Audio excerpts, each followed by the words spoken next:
Hey, Anthony, look at us. We got an exciting show today. I got Tyler Morse over here, CEO, Chairman, MCR. How are you? Where are we? What's going on? That is impressive. I'm at the airport. I'll tell you more in about a minute. All right. I guess you got to fly. I'm Anthony. Welcome to No Vacancy Live. That's my friend Glenn. You're watching the #1 show in hospitality.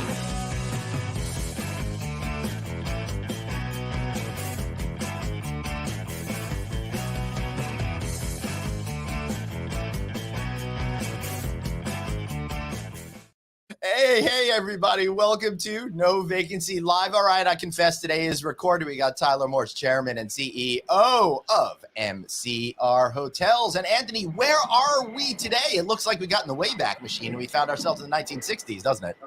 We are at a hotel that I've been dying to go to since it opened. And it's a TWA Hotel at Kennedy Airport. And I live only 10 minutes from here, and I have not been here. And as you know, like you, I'm in Kennedy all the time. Yep. So it's really exciting to be here. And I will tell you something. I just went into the lobby and saw it for the first time. And, you know, when you open hotels like this, a lot of people don't put the right money in, and they don't do it the right way. And it feels a little, for lack of a better word, plastic and kind of fake. Mm-hmm. I walked in here, and it seems like I literally walked back into the 60s. And you know, I'm a historian. I love history, but I love it when it's done right.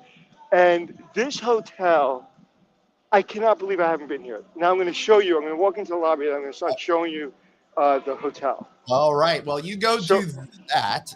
Well, look at the cars, right? And as soon as you walk in, you know they're in the uniforms from the era, and then you walk in, and that's the front desk. They have the BMW. That's the BMW, right? Yep. And then, and look, it looks like it did back when the TWA Hotel was open. And you're walking in. Terminal. Yeah. Anthony, you're standing exactly where the baggage claim was invented by No Ernest way. Saarinen in 1962. Are you serious that they invented the baggage claim for this building? First baggage claim ever. The bags came shooting out of the ground and they spun around on a turntable just like we have now.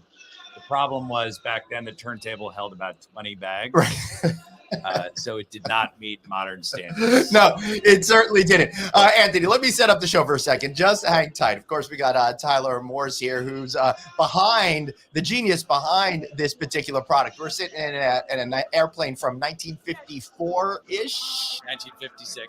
Close. Close. I was close. And Anthony's in the main terminal. And Tyler, I got to tell you, I'm old enough to remember flying out of that terminal back in the TWA days and in the early days of JetBlue when they still utilize this place. So how did this come about? Because this is such an out-of-the-box idea that's kind of like helping reinvent this entire airport.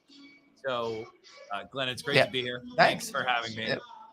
This is really one of the most iconic buildings in America. Yeah, sure is. And I have been in awe of this building for decades. I, too, flew out of this building on TWA. I would come in on a 47. Landed JFK, sat on the upper deck when it was a smoking section and a bar and lounge. And it's just an incredible building. And I would fly out of JFK and sat here looking at this building. It was dark for 20 years. And it was one of those things where you say, well, somebody should do something with that building. Right. And one day I woke up and I said, I'm going to be that somebody. Yeah, first of all, it's amazing that this building stayed here intact. And it's, I guess we could thank Jackie Kennedy Onassis for, for setting the stage for protecting our classic buildings here. And this is one of the most classic buildings that there is when it comes to the airline. So you decided to do it. But how do you go ahead and do it? Very complex process. You just call up the Port Authority and say, hey. Well, so we do have the Municipal Art Society, the New York Landmarks Conservancy. They tried to tear this building down twice. Right. A bulldozer pulled up in front of the building. Wow. And they blocked the demolition of the building. Thank God that they did. And then, a process commenced, and I called 212-435-7000. Right. and they answered the phone. Hello, Port Authority of New York and New Jersey. How can I direct your call? Yeah. And that was my first phone call. Wow. I said, can I get the real estate department? And, the deal had kind of been on and off. They did an RFP in 2007. They got no respondents. They did another RFP in 2011. A couple of people bid. It was never really awarded. It's a very complex deal.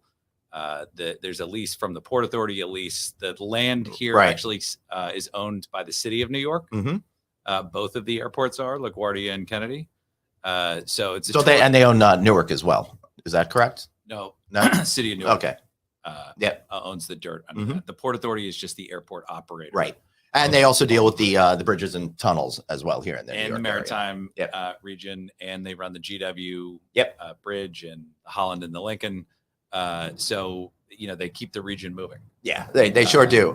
Let's go back to Anthony for a second. Anthony, you are at the top pool over there, which is the top one of the two hotel structures, which is actually a newer building for here. Yeah. Listen, we've traveled all around the world. We've seen thousands of hotels. I'm in a hotel every night, and I just found my favorite hotel, and it's 10 minutes from my house. So, Tyler, I will be living here. So this is amazing. And, airports are important to me because my dad died when I was 2, and he was big into airplanes, and he used to go to the airport on Sundays. And my mother tells us she used to take us to the airport just to watch the planes take off. So, and he's actually buried out in Long Island, right near an airport. So, sitting here really reminds me of him. And as I'm talking to you, that's how close we are to the airfield. And again, as a guy that was in the Air Force for 5 years, I can really relate to this property. But what's really amazing about it, it's just high quality, whether it be the pool, as you can see, the lounge chairs, or obviously the location. And look at that. That's a JetBlue terminal, so everyone is aware. Yeah. Look at that bar. Like, and you can't, like you were saying at the top of the show, you can't make this hotel today. Like, this is one of the most iconic building structures in all of America. So it takes someone with your ability and knowledge of finance to get this done. Because when Glenn, when he was saying that it's complicated, that's like the understatement of the world. Let's go back to you. We dealt with 22 government agencies. Right. We had 176 consulting firms work on the project. 9 law firms. My goodness. Right. It is not for the faint of heart. No. Hey, Anthony, could you mute yourself when you're not talking because we're hearing all the airplanes? Yeah. And so, Anthony, I think he's talking. Yeah. He does that sometimes. I love where you are and the way you described it. That's exactly how I envisioned it for plane spotting, for people who just love to go to the airport and watch planes take off and land. There's is that an Emirates A380? Yeah, it looks it. Right there. Yeah. It's on the Concourse A from Terminal 4, which they're in the process of expanding. JFK is getting $20 billion of expansion. Well, I'm really happy they're expanding Terminal 4 because it's not long enough right now. It actually takes me, if I'm at one of the far gates on 4, it can take me 20 minutes to walk to the exit. B58 is that gate. It's almost half a mile. Walk. When you walk by the second Shake Shack. Yes, right. And you think, wow, I've really been going a long time. There's 2 Shake Shacks in the same concourse. It's so true. Anthony, you're muted, so unmute yourself before you talk. It seems like I do that walk every week, and I say the same thing. It's like, 2 Shake Shack walk? Oh my God. But you know what? It's just really, and we're coming up with a new show, and I'll show you a clip of it when I get back over there. But the show is about taking what you do in finance and development. I was an asset management participant. So getting that world and the operation world together and really showing people around the world how incredible this career field is. Because it's not just about cleaning rooms and checking people in, but it's someone with your know-how, your ability to develop something like this, to bring it to the masses, and then give it to a team of people that get to play in this kind of playground. This is amazing. Yeah, for sure. Hey, Anthony, it's super, super windy up there. Maybe you should go show us the inside of the hotel at this point. So where Anthony is right now, we're tied for first. Yeah. For the number one plane spotting place in the United States. Where else? The In-N-Out Burger at LAX.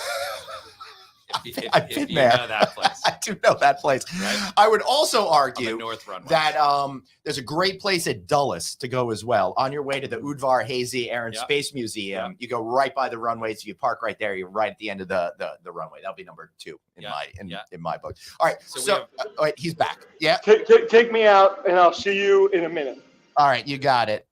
All right. So while he's doing that, so you've made these phone calls. Right? You've got the project moving forward. So where did you decide on maintaining that 1960s aesthetic and make it like you went in 100% as opposed to little touches where you see a lot of places would do? 100%. So we wanted you to feel like you walked into 1962 when you walked into the building. Yeah. Everything from the music. The only thing you don't have is the cigarette smoke everywhere. Correct. Yeah. We went so far, we actually trademarked the year 1962. No way. As part of this project. Yeah. Nobody thought our intellectual property lawyers didn't even think that was possible. Yeah. And we went, and the U.S. Patent and Trademark Office gave us the trademark for 1962. That's amazing. So if you use that, you owe me a nickel. All right. So that's part of the financing. Fortunately, I like 1961 and 63. So I think we're clear. All right. So you got in here. You decided to go full tilt on this particular angle. So what was that like? Because now I've done a bunch of coverage on this, and I know that like you had to to find these Connie chairs, you had to search garage sales and all sorts of stuff for it. And rotary dial phones, we ordered 650 rotary dial phones on eBay. Right. Had the guts taken out and put a pulse to tone converter box inside. Right. And a tone to voice over IP converter box inside. So you can actually do your internet banking on our rotary dial phones. That's cool. Interesting kind of side note for you. But do you know where the U.S. area code system came from? I do not. It was invented when the rotary dial phone was the best technology out there at Bell Labs at an Aero Saarinen design building in Holmdel, New Jersey. Really? But the worst number to dial on the rotary dial phone is the 9. Yep. So you ever could be 5 digits in and screw up the 9, and then you got to hang up and start all over again. The shortest number to dial on the phone is 212. The second shortest number to dial is 213. Yep. Equally short is 312. So 212 is New York. 213 is LA. Yep. Southern California. 312 is Chicago. It went by order of size of city. Right. That's interesting. So you can tell who was a favorite of the Bell Labs engineers at the time. So Dallas was playing way above its weight with 214. Yeah, it sure was. Detroit and South Florida did pretty well. San Francisco was okay at 415. Yep. Boston got shafted at 617. Yeah, they sure did. I wonder what they did around the dial. But where it becomes interesting is the number that's even worse than the 9 is a 0.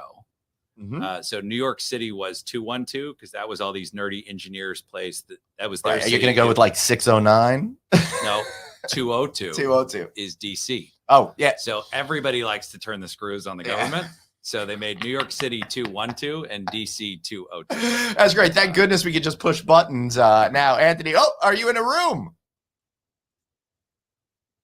There you go. Hey, you're muted. Let me unmute you. You've muted yourself. You've got to unmute yourself. So I'm now in the terminal view, and I'm literally sitting in the bed, as you can see my feet. Hello, feet. And this is what you want when you come to this kind of hotel. You just want to be able to lay down and be in the airport. Because if you're coming to this hotel, you want the airport experience. And I'll tell you something. I would say you don't want to be in the airport. You want the airport outside your room. And I say it very specifically as a segue because I slept here last night. I'm right outside the terminal. Those windows are amazing. I cannot hear a thing. And best blackout shades I think I've ever had. Thank you. It's the second.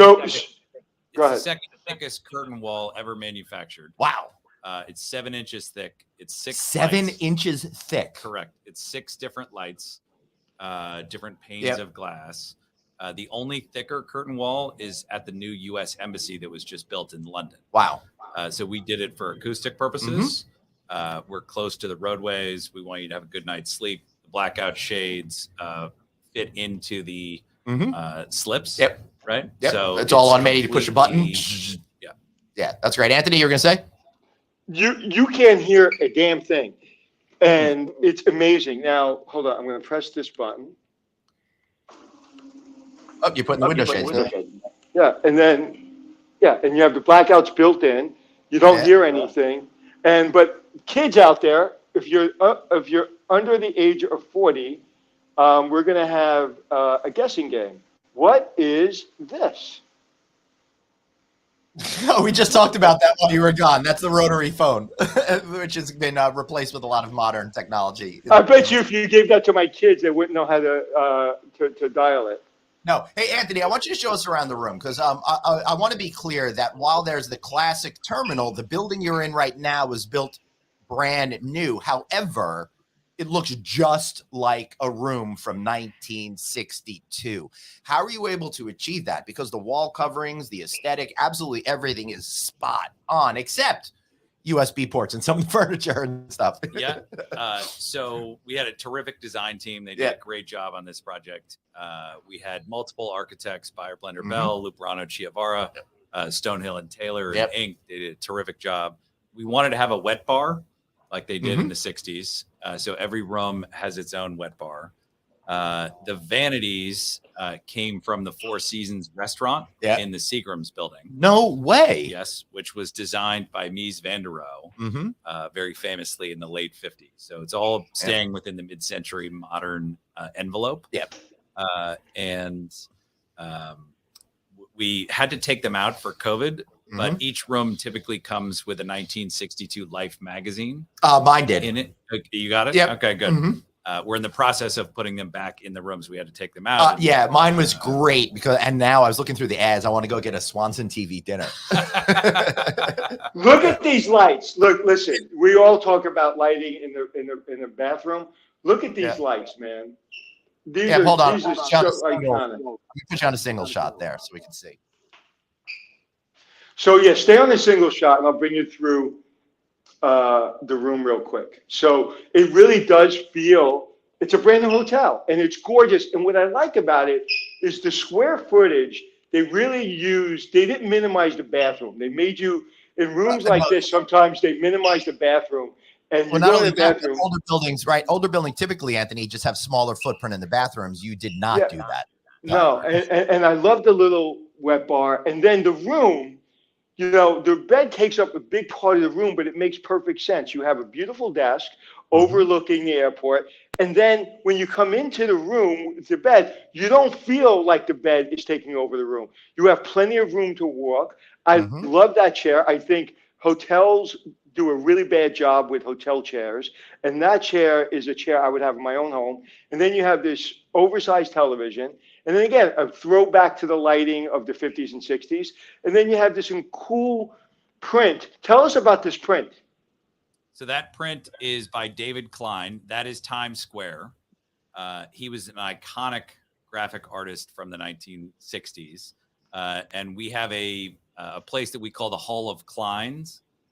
Maybe you saw that outside of the 1962. With all the different locations. It's all the different posters that this guy created. So I hand collected every one of those posters, sent them off to a very high-end poster manufacturer, and they mounted them. So every room has either one or three different posters, depending on how it's oriented. Same aesthetic is like those real old school Disneyland posters and stuff like that, right? Well, Howard Hughes owned TWA at the time, so he built this building. He was very close with Walt Disney. So when they built the first Disneyland in 1955, they had a TWA rocket there, and it was called the Moonliner. Yes, and the Moonliner was going to take you to space, just like an airline took you from LA to New York. Right, and that's where they did the show where you sat in those rumble seats and they took you from the Earth to the Moon or something like that. Yeah, the carousel. And I want to take this opportunity again to reinforce how cool this industry is, because when I said, tell us about that poster, a lot of owners would be like, I'm not sure. Let me talk to my marketing guy. You not only know about the poster, you made sure that it was done right. You can articulate it. You can articulate the history. You can articulate the finance. You can articulate the operation. And that's how great hotel and great hotel operators run their business, that they know what kind of dirt was underneath this property, and you can feel it.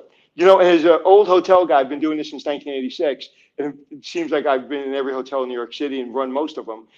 Like, you can see the difference between someone that understands every aspect of this industry and then be able to bring it to the employees and to the guests. And then everybody that I've been walking past has said, wow. If they've been here for the first time, I walk in the lobby and I hear them say, wow. And it really is a wow. So I can't wait to stay here one night. This is amazing. Look at the room. As soon as you walk in, you really feel like you're not only walking into the 50s and 60s, but you're walking into a beautiful 5-star level of the 50s and 60s. Yeah. Well, and we created our own font for Really? this project as well. It's called Flight Center Gothic. Cool. We invented it, and it's the old TWA font. But if you look at that poster, Anthony, the kerning, which is the space between the letters, right, the T, the W, and the right. A, that was all hand drawn. And on signage back in the 50s and 60s, it was hand cut. Wow. By an artisan sign guy. So that was what we inherited. Eero Saarinen actually designed that font in one of the architectural drawings. There's A through Z and 1 to 0 all on the drawings. But so we had to go digitize it. So it's 68 factorial. Right. So it's 68 times 67 times 66. Right. Designing a digital font is a wild process. Really? Because you have to think about the placement of every letter next to every other letter. Right. And all the different combinations, hence the factorial. You have 26 capital letters, 26 lowercase letters, and 10 numbers, and punctuation. Right. And sometimes the punctuation goes under the letter next to it. Sometimes it goes away from it, right? It's all about how it looks and feels. Right. So you have to do that at one letter at a time. So it's 67 factorial. That's absolutely incredible. I've never seen anything like this, the attention to detail you're having here. And so it used to drive me crazy. If you'll notice, Anthony, you're walking this down hallway is hallway amazing.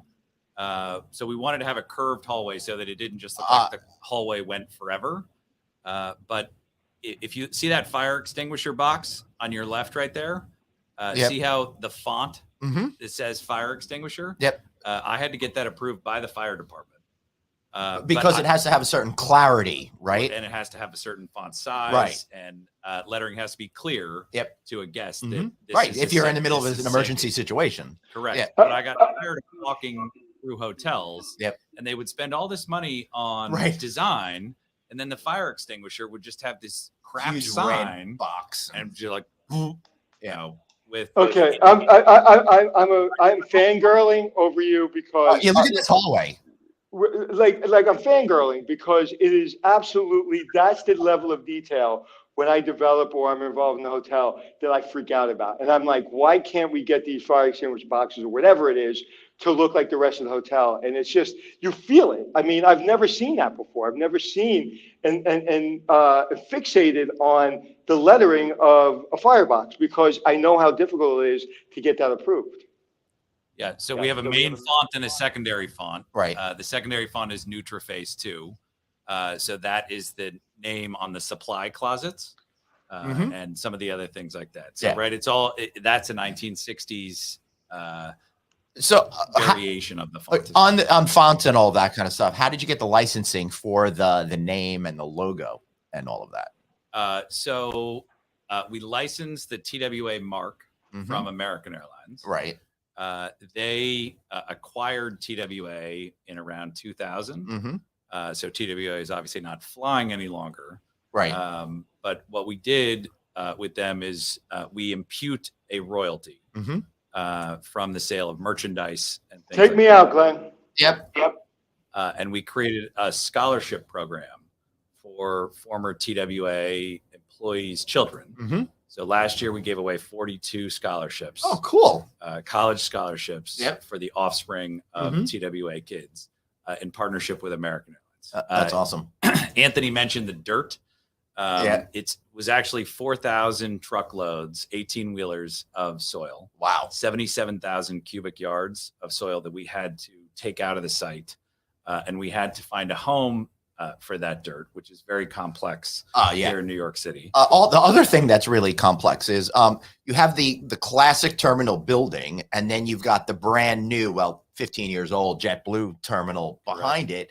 And you built the curved hotel structures in between the building you needed to save and the very active terminal. It was amazing to me that you were able to build it in that real limited space. It's a very tight site. We're hemmed in by the new JetBlue building, as you said, but also by a jet blast fence. And the grade beams that underpin the swooping shells of Eero Saarinen's masterpiece.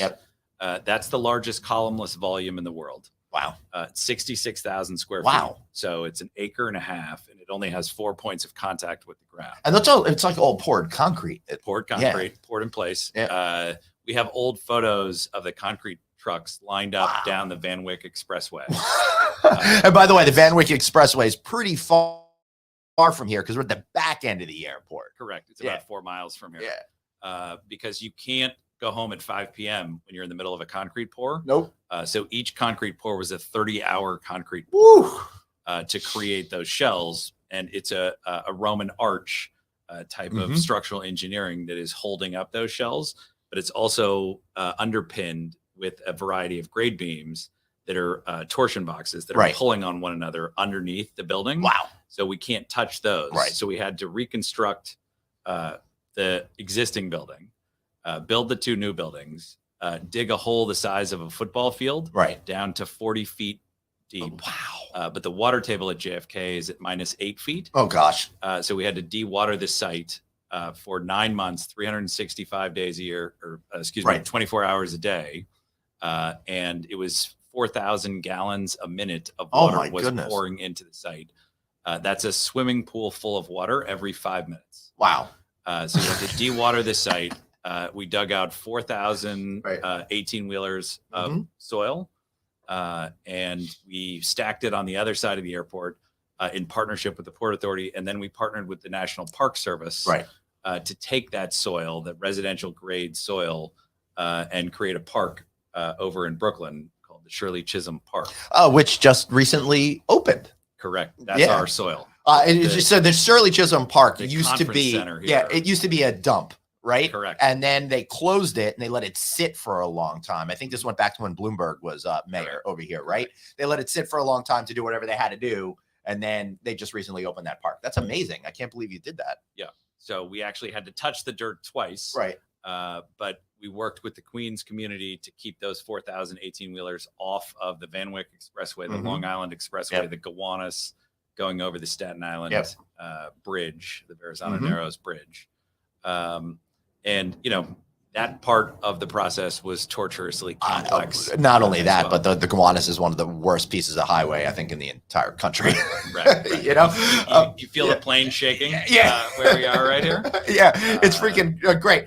And I love being in this Connie plane as well. That is awesome. So tell me a little bit about how people are experiencing this place, because my guess is, and I think when you were first penciling this out, you were saying people would stay here for a number of hours and you might be able to sell rooms even more than once a day, right?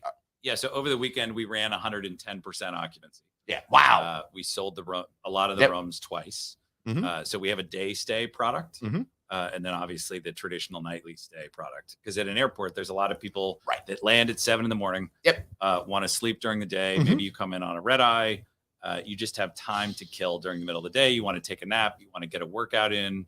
We have the largest fitness facility of any hotel, 10,000 square feet. Seriously? Yeah. I don't know if you've been. No, I saw the sign that said gym, but then I didn't go there. Sure. Yeah. We have a couple of thousand members of the fitness facility as well. So it's a big part of the airport community. Oh, cool. The Customs and Border Protection agents. There's 1,700 Customs and Border Protection agents at JFK. Right. A lot of them work out in our fitness facility. Oh, cool. The TSA agents work out there. Obviously, JetBlue team members, Delta team members. But it's an amazing amenity for guests as well. So we get that day stay product, that nightly stay product. But as you guys can imagine, and maybe some people who are listening to this, it's about the PMS and the property management system to be able to sell the rooms twice. Yep. No domestic United States-based property management system thinks of the world as anything other than one night stay. Right. That is true. But I think you went ahead and purchased that, right? As well as other technology, which is a whole other strategic conversation. Whole different conversation. Right. But you needed it to do what you needed it to do. We needed the room diary to be able to block off a day stay and then assign the housekeeping work for the day stay, and then assign the housekeeping work after the nightly stay, right? Which is a very complex process. Right. People are always changing their plans and they want early check-in, they want late checkout. And how does that dovetail with the day stay process? And you're also complicated with, flight delays and that sort of stuff. Correct. As well. Correct. Anthony, you look like you're ready to join us in a conversation. Well, I want to show you what I'm looking at, but first I want to show you what's behind me, which is the hotel. So can you please explain the hotel? So there are 2 hotel wings. They're symmetrical. Everything in Eros Airnet's world was about symmetry. Right. So the flight center, you could split it right down the middle, and it's the same thing on either side. Yep. So are the hotel wings. So there's 512 keys. They are symmetrical, and they look like they're enveloped in the flight center. Right. But the idea behind them was that they fade into the background. Right. The architectural masterpiece here, the Katharine Hepburn, or in a little more tawdry way, the Lindsay Lohan of the site is the flight center. Right. And we wanted that to be the highlight. So the buildings are designed to reflect the flight center. Right. So Anthony, if you look behind you, you can see the reflection of the flight center in the windows of the hotel building. And that is the 6-inch thick curtain wall glass. It's a beautiful building, but it's not something you want to dwell your eyes on. You've done a nice job in building something that works in the background. Now, Anthony, the big tube behind you over there, that's a walkway. And back in the day, that used to take you from the flight center to the actual gates. And now you go about halfway up either one of those, and it allows you into the hotel corridor. Yeah, the swimming tube is probably the most famous aspect of it. We call them the Catch Me If You Can tube. Yeah. They filmed Leo right. and Steven Spielberg, Catch Me If You Can. Yep. The famous scene when Tom Hanks catches Leo is filmed. Oh, in that's pretty cool. Right at the end of that. Hey, look at the old baggage carousels over there. We have the old baggage carriers. Yeah. That is right next to the 1956 Lockheed Constellation plane that we're sitting in. We are here. Hey, no, I wish they would bring these bags back, because Bellman and Dorman would make tips again. Yeah, I mean, once wheels were invented, it kind of changed everything. Yeah. That's for sure. Anthony, you gonna come in here and join us soon, or you want to show us a little bit more of that? I am, but I want to show, the reason I'm showing this is because I want to show you the hotel is a modern hotel. You have obviously the original structure, right? And then you're right on the tarmac, and I'm going into the plane, and it's really almost it's almost overwhelming of how special this is. And again, I did a show called Extreme Hotels, where I went around the world and showed extreme hotels. And this is the most extreme, but really feels like you just kept, like, everything about this feels original, and feels real. And it's just amazing. I'm still in awe. And I'm underneath the plane right now. You're walking over runway 4 left that we painted on the tarmac there. The idea behind this was that the plane is on the taxiway and is about to take off to the east. So if the plane just goes a little bit farther forward and makes a right, so we have FAA sanctioned, they're called sequential flashers. The ones that are buried into the ground? They're buried into the tarmac. Those are the same lighting that you'd buy for an actual runway. Oh, cool. We bought it from the FAA supplier. Nice. And it's a sequential flasher. There's 4 left. And it looks like you're taking off to the east right there. That's pretty cool right there. And I saw it advertised about getting married on the tarmac. I bet you a lot of people are taking advantage of that. Yeah, we've done over 100 weddings here. And it's a lot of people in the aviation business nav geeks. So quite often it's a flight attendant and a pilot who met on an airplane, and they love the aviation business. And they walk right down the center of the runway right there, and that is the aisle for their wedding. That's pretty awesome. Look at that. This is so great. So we're sitting in that plane right now. Anthony's going to be coming up to join us. So Anthony, why don't you join us, get repositioned, and we haven't even had a chance to talk about the rest of your business right now. And so obviously, well, not obviously to people who don't know, but you're like the third largest owner here in the United States. Third largest owner operator in the United States. We have 151 hotels. But before we get too far into that, I should also tell you, just on the point of complexity, we built our own power plant. No way. For this project. Wow. It's on top of the building that Anthony just walked by. That's the north wing, or as we call it, the Saarinen wing. Yeah. So it is. I think I was in the Howard Hughes. Yeah, you were in the Howard Hughes wing. It's a completely islanded power plant with battery storage. Yep. So it's kind of like having a Tesla power. That's pretty cool. I will say I'm getting a little bit nervous over here because I think we've got a pilot that's going to try to fly us out of here. So that's not any good. So Anthony is now sitting in the captain's and you're seat. muted, Anthony. Yeah. That is so this plane actually flew for TWA in 1956 to 1963. Right. But then the Boeing 707 came out, which made this plane functionally obsolete. Right. Very quickly. This plane became an Alaskan bush plane for 10 years. People discovered the oil on the north slope of Alaska. That's cool. Prudhoe Bay. Yeah. And then the plane was sold to a bunch of South American drug dealers. Right. And they ran drugs in this aircraft. And that's pretty wild. It worked so well for them because it flies low and slow. Did it land on that Castaway Key island that Disney owns for drug runners? Well, no. What they did is you can see in the back of the plane, they installed a cargo door that they would open mid-flight, and they would airdrop the weed or whatever kind of drugs they were smuggling out the back of the plane because it flew low and slow. Yeah, that's pretty cool. Reminds me of the beginning of Cocaine Bear, as a matter of fact. Hey, Anthony. What are you? Yes, sir. What are you looking at over there?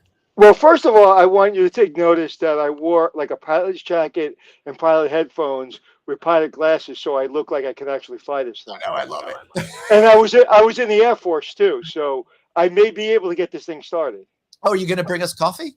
Shut up. Where are you going to fly us today? Well, today, let's see. Where would we go? We would probably go to Hawaii because I haven't been to Hawaii in a couple of years. So I'm sure that this maybe we'll fly to Hawaii. We can make it in one trip. Yeah. But I'll tell you, so this, usually you'll go into a cockpit of a plane like this, whether it be a bar or a restaurant, which I've done down in a couple of different countries when I did Extreme Hotels. But like they always get the guts taken out of the cockpit. It really feels like it can start up.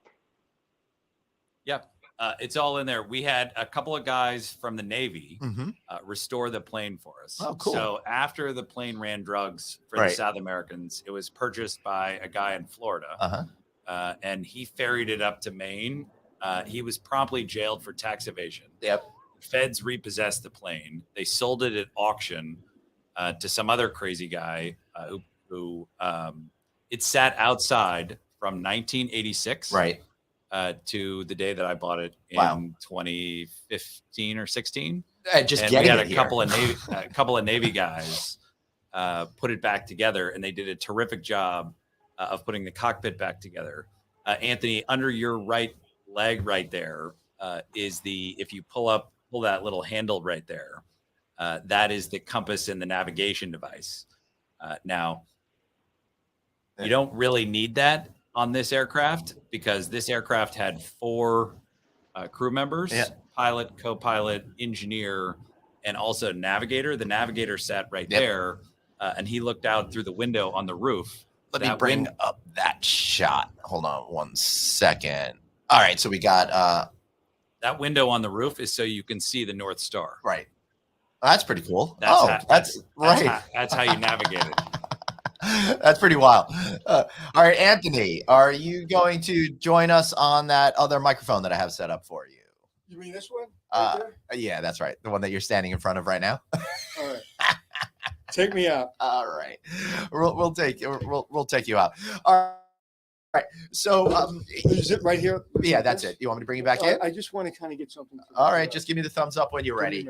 Meanwhile, so this obviously has been a very successful project for you. It looks like financially by how busy it is all the time, as well as bringing attention to the hospitality industry. But that's not all you do. You just mentioned you had 151 properties. You were on a buying spree there for a little bit, and it looks like you were making that smart choice of going ahead and acquiring properties that other folks were too scared to when everyone was worried that urban cores were never going to come back. Correct. We bought 70 hotels during COVID, about $3 billion of real estate. Wow. When everybody else was going left, we went right. Yeah. The hotel business is a terrific business. It's not going anywhere. It had a real scare during COVID. Yep. And we were able to invest in a ton of great assets across 37 states. Wow. During that period. How were you able to get all of that financed in such a troubled time when bankers were probably like, what are you talking about over here? Everything's a mess. Yeah. The financing was not that tricky. I mean, we have relationships with 30 different banks and our house lenders were all lending to us. Great. We've never lost money on an investment. Yep. So you have that track record. We have a track record. We've been around for 18 years. Yep. And we have a big team with 10,000 people. So this is not, we just do hotels. Yeah. And, we run hotels 500 basis points better than everybody else. And, that's why people trust us. Yeah, they sure. Well, and I'm glad you talked about the financing, Glenn, of it, because that's what fascinates me. When I came up in this industry as an operator, I didn't understand the financing. I didn't understand the development of it. And then I worked as an asset manager for Tishman. And I was like, oh my God. Okay. Now someone said, you probably know Dave Bagwell. Dave Bagwell said to me, you were in the hotel business. Now you're in the business of hotels. And it's really two different minds. And just listening to you, you have two minds. You have the operation guy, the design guy, actually a couple minds, and the finance, but you cannot have great hotels unless you understand great financing. Correct. The hotel business is an amalgam of many different businesses. It's a creative business. It's a design business. It's a real estate business. It's a financing business. And you have to really get all of them right.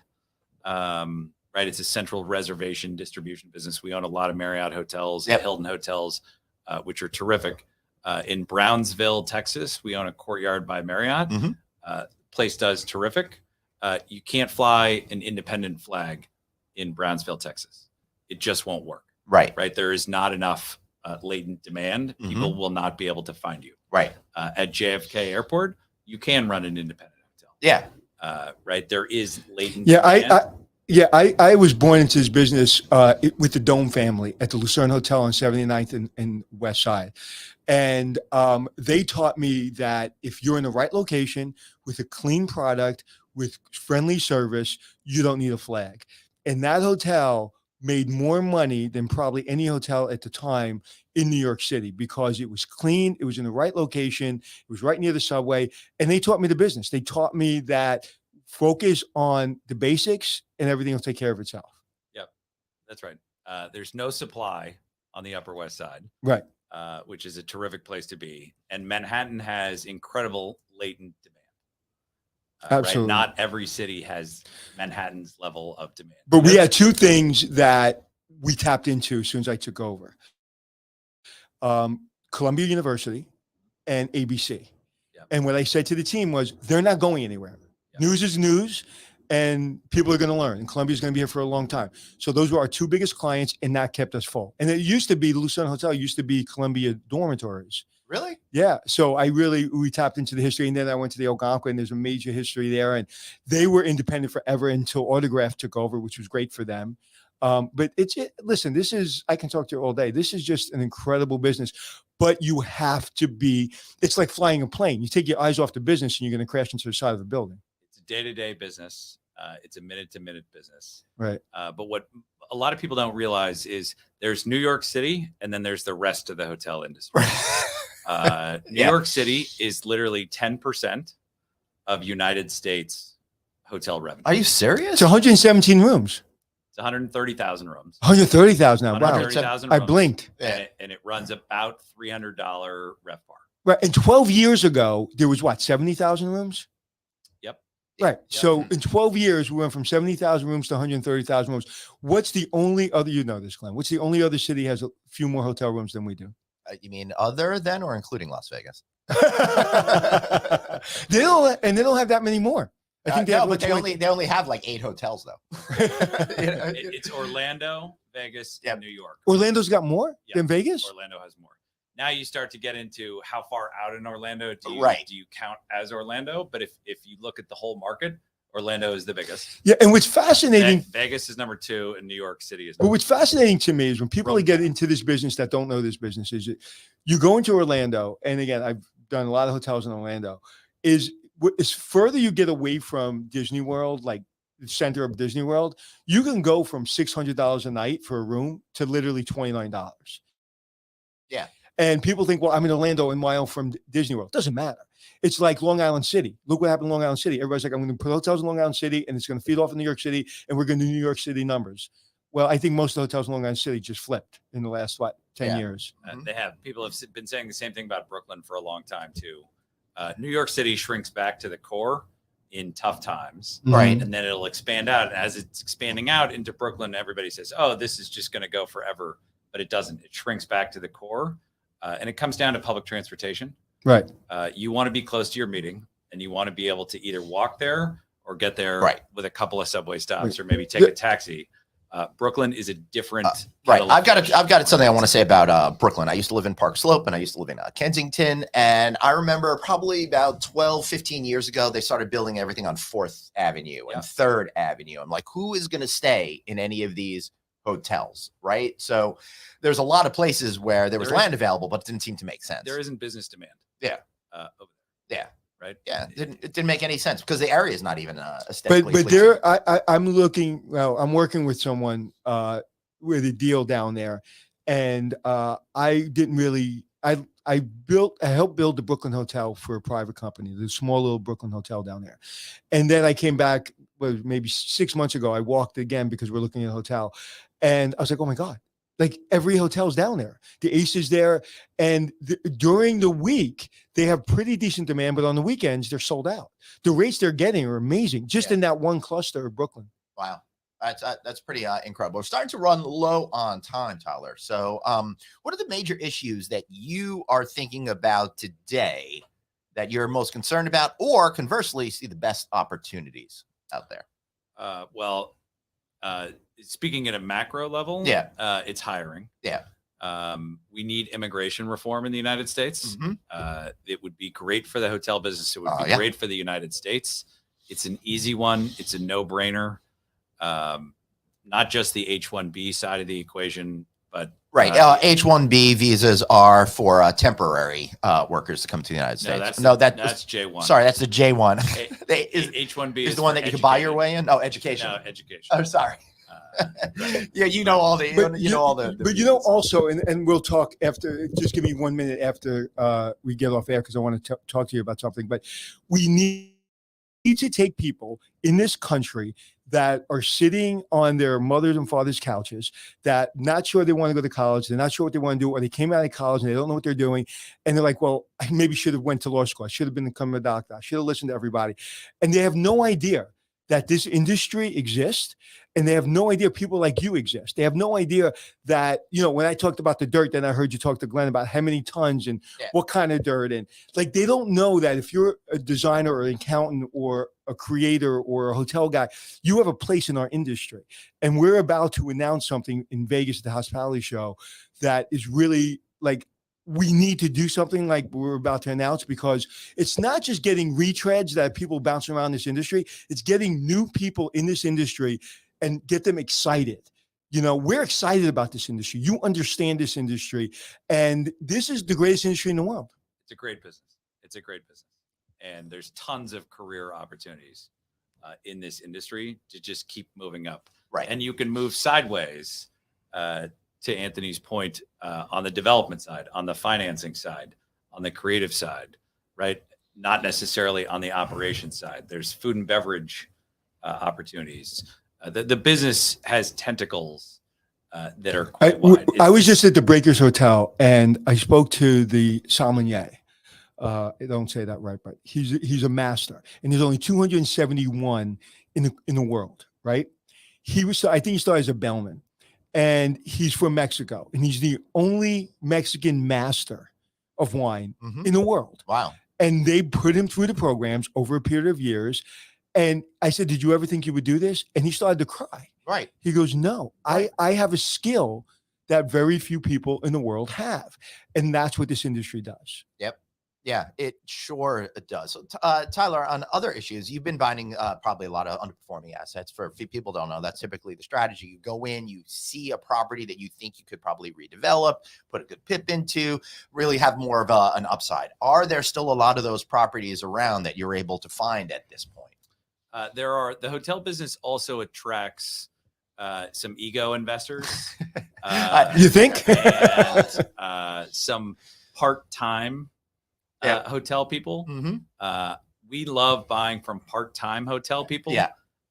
This is a business that you have to dedicate yourself to.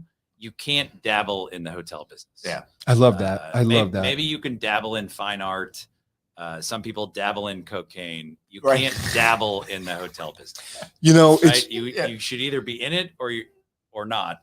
But a lot of people dabble in it, and those are great opportunities, and those will exist forever. Because people are attracted to it for sexy reasons or ego reasons or local reasons. So those opportunities will continue to exist. There's too many to count of how many people that I've worked with as a consultant that dabble. I was like, okay, you're dabbling. Dabbling doesn't work in this business. It's so true. People say, oh, well, I like to stay in hotels, so maybe I should buy one. I know. No, well, that's why they buy restaurants. That's why they buy restaurants. I like food. They like to eat in restaurants. Right. They really like restaurants, so they buy one. It's a bad idea, genes. Listen, right? my cousin went to Johnson & Wales and took a cooking class, and me and him are going to open up a restaurant. But I want to ask you this question. I don't want this moment to bypass us without asking this question. One of the biggest challenges right now, people like you, owners, developers, visionaries, and the brands. Where are we with the brands and with what's going on with ownership? We've all, we can make believe that in 2 years during COVID or 3 years during COVID, they didn't gut their executive team and they didn't lay them off. And now they're working on, 50% of the team that they used to have, and owners are getting frustrated. And we know, I don't want to talk about what's going on, but in general terms, what's going to break or what's going to come together? What's going to happen? Right. And let me just say, a lot of companies, besides the numbers, lost a lot of institutional knowledge as well. Please continue. They did. I mean, what the brands are central reservation distributions systems. And we're down to 7. They each own 30 different marks. And 21 marks and that kind of thing. And they got to deliver. So the highest return on invested capital in the industry is Residence Inn by Marriott. And the second highest is Hampton Inn by Hilton. And then there's a variety of other products. Some are good. I like the Express, the Holiday Inn Express. Holiday Inn Express kills it. I think one of the most interesting strategic moves recently was Hyatt's purchase of Mr. and Mrs. Smith. It was a small buy. Mr. and Mrs. Smith. Not even familiar with this buy. I was too caught up with the Dream acquisition. Maybe 60 days ago they did this. Mr. and Mrs. Smith is a small, off-the-run, design-oriented OTA.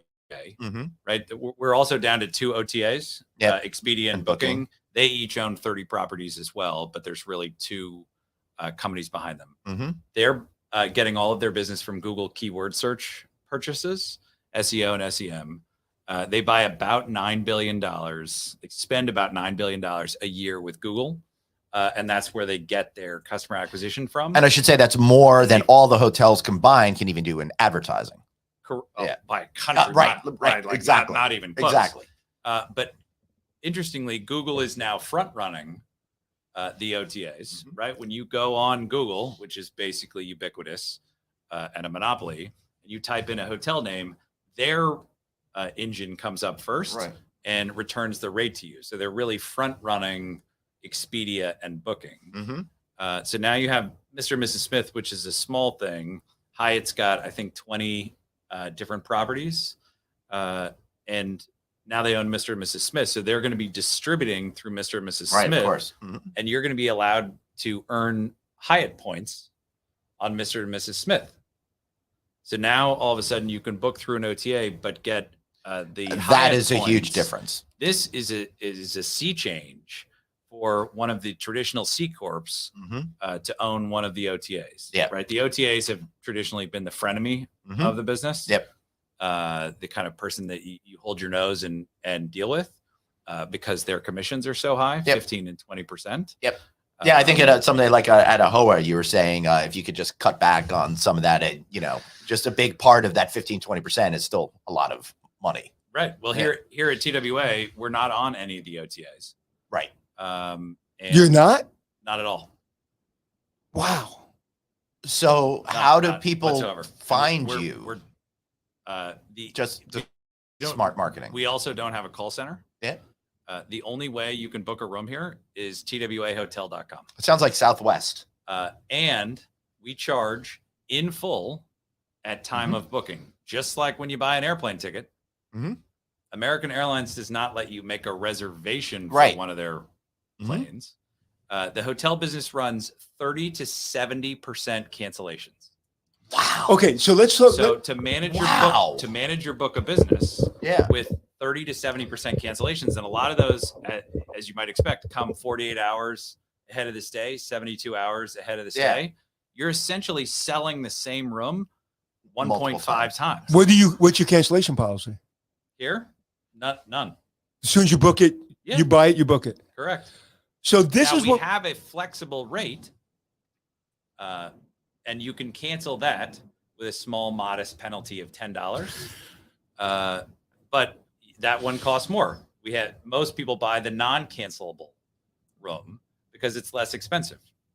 Wow. And that's where dabblers get into problems. They're like, that model I'm going to take it on I-70 in Missouri for my hotel, my independent hotel, and I'm going to use that model. You can't cancel. It's like, oh no, I'm sorry. You're that in the parking lot of Kennedy Airport. It doesn't work. But that it only works in an area like this, with a hotel like this. So you have everything working for you. And it takes a brain like yours to say, no, we will be able to get this done. Well, and it takes a bit of guts as well. Right. It is a non-traditional move, and we're doing it with our Manhattan hotels as well. Where you have to pay upfront at time of booking and no cancellation. Wow. That is fantastic. Right. And in a secondary site in Missouri, harder to do. A little harder. Right. Harder to do. A little harder, right? But it's the concept of all hotels are created differently, and you have to assess the demand patterns for your hotel. And if you're in a strong market, if you're in Key West, you can do that. If you're in South Florida, you can do that. If you're on the Riverwalk in San Antonio, you can do that. If you're on the Santa Monica Pier, if you're Swan and Dolphin in Orlando, you can do that. If you're a highway hotel and it's a windshield buy, right. It's not the same equation. You know what's interesting?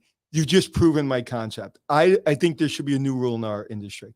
No one should be general manager of a hotel unless they went through 6 weeks at least of revenue management training. Because everything you just talked about it's all about revenue management. It's about yielding. It's about strategy. And what percentage of a hotel in New York City comes through revenue management as opposed to direct sales? It's probably around 25%. It comes through revenue management. Comes through direct sales. Alternate channels. Okay. And it's just, if you don't understand it, if you're running the hotel and you're operating a hotel and you don't understand what the owner's looking for and you don't understand how to yield your hotel, you're just listening to people and you don't understand it from the guts. Like, you understand your business from the guts. Nobody can be in a meeting with you and bullshit you. One thing I would very rarely. Wait. I want to hear the answer to this. Sorry. I accept that challenge. So one thing about your philosophy, and I don't hear this spoken about enough, is 100% occupancy is not a good thing because you're leaving money on the table, right? Well, it depends when you get it. Correct. Yeah. Right. Like I'm 10 o'clock thinking- on that night. Yeah, that's fine. But I'm thinking about writing a book called "You're 100% Wrong." It's a great book. Yeah. If you run 90% at $100, that's $90 RevPAR. If you run 80% after you do the math, I'm not doing the math correctly in my head right now. No, but you're doing it the opposite. I'm going with the wrong direction. You're better off running 87% at a higher rate. Sure. But the industry is geared toward trying to sell every room.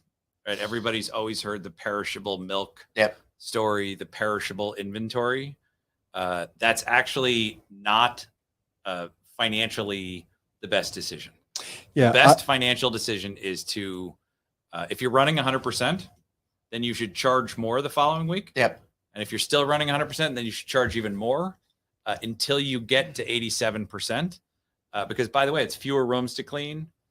You're not going to have to walk wear and tear.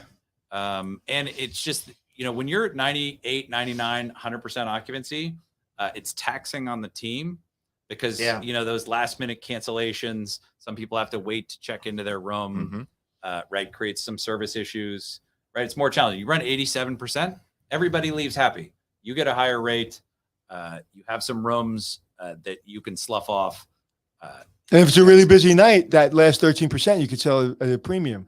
I always say the person that sells out last wins, right? So it allows you to have that premium, but you have to look at your revenue and your RevPAR and a report that I developed called the Oscar. You have to look at that every single minute of every single day and not look at tomorrow or next week. You have to look at, December 28th, this morning. Like you have to look at that, 3, 4, 5 months out to know how many group rooms picked up, how many transient picked up. What is your competition doing? Why did we pick that up? What happened to that group contract? When is that dropping? Like if you're not completely geared into all those switches, like an airplane, if you're not putting all the switches on, you're not going to sell out the right way. Right. Well, and what nobody talks about, you just kept talking about pickup. Right? That's what most people talk about. What nobody ever talks about is the cancellations. Okay. Cancellations are rampant.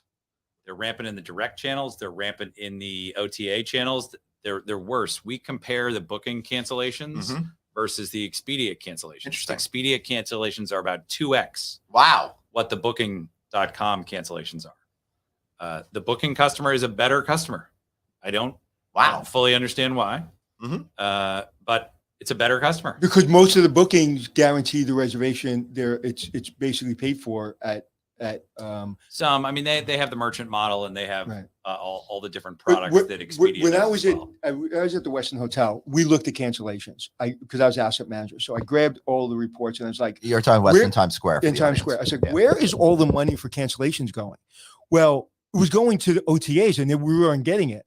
After I hired a consultant to go through years and years of work, they owed us hundreds of thousands of dollars, hundreds of thousands. Because to your point, I do focus on cancellation because that's found money.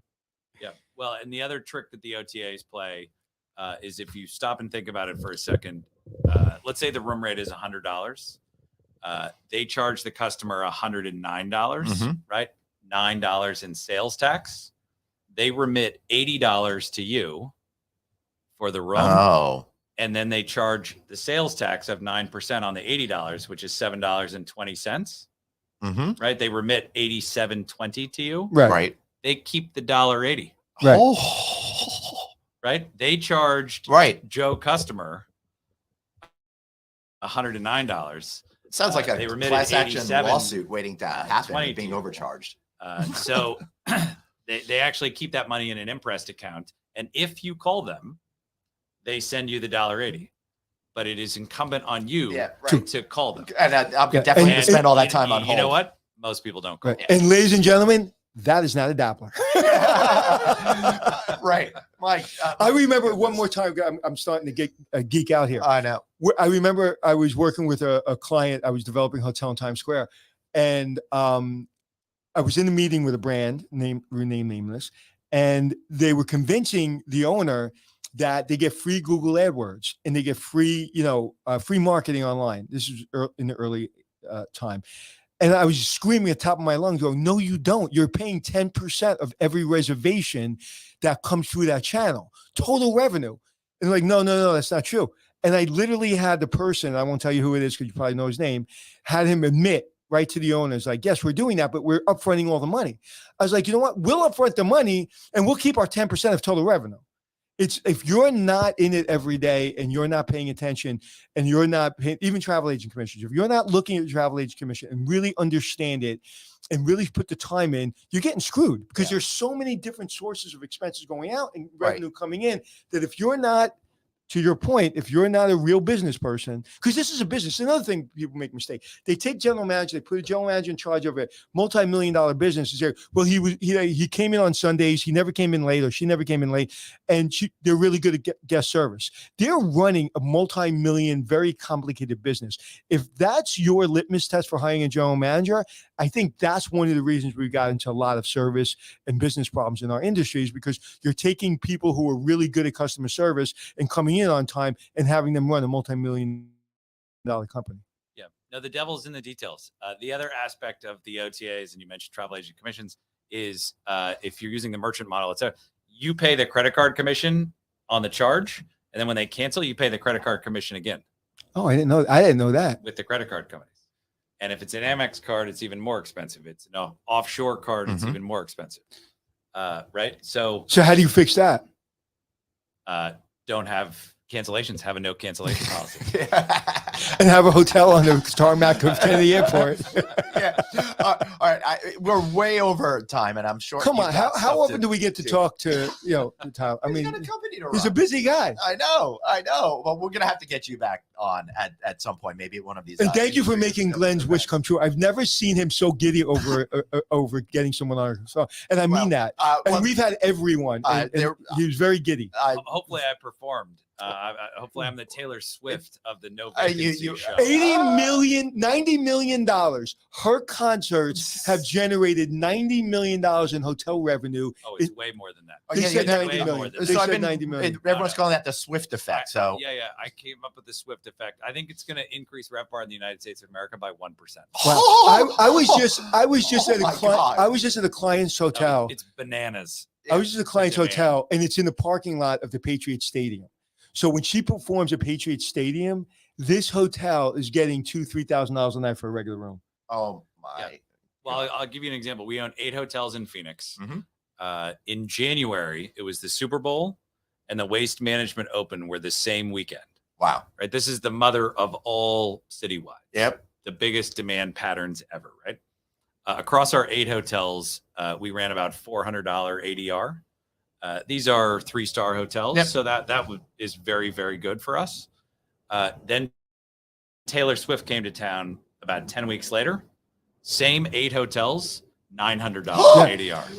That effect, I was just having this conversation at dinner last night with my kids and my wife, and Messi is coming to a Florida team, Miami. right? Going to Miami. And you can get a ticket for like $20 like last year. Right. And now they're going for thousands. And that's ridiculous.